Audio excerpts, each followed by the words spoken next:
When I listen to Republican voters talk about things they don't like about liberals, one of the things you guys always say is that we should be just as hard on our politicians as we are on Donald Trump.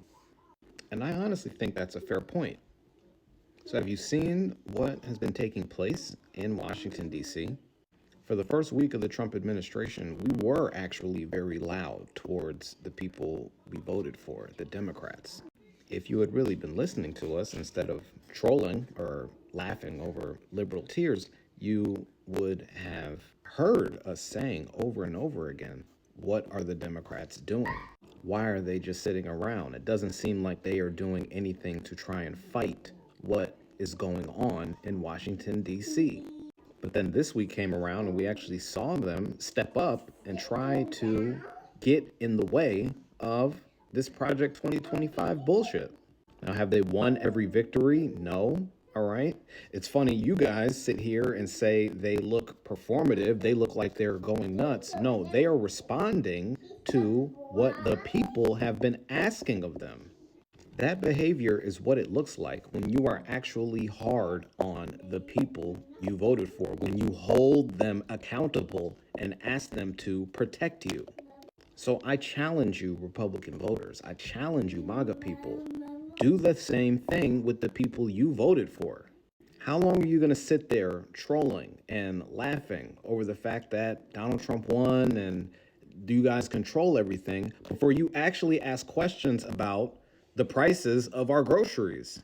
Farmers in the Midwest, you know what I mean? Are you going to go to your Republican congressman and say, hey, why is the government not subsidizing our farms anymore? Why is Donald Trump not looking out for us? Dearborn, Pennsylvania, all right? You guys know exactly why you feel betrayed by this administration. Are you going to go to your Republican representatives and say something about that?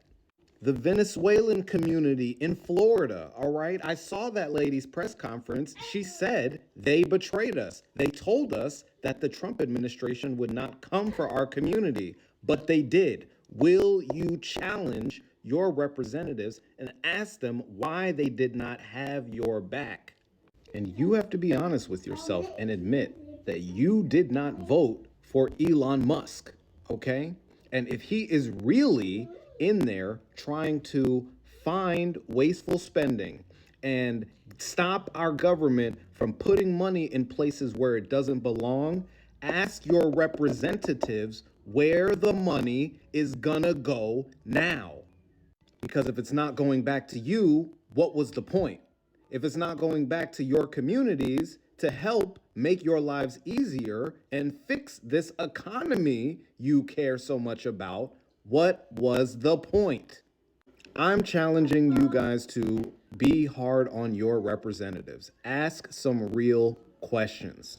Because owning the libs is only going to be fun for so long.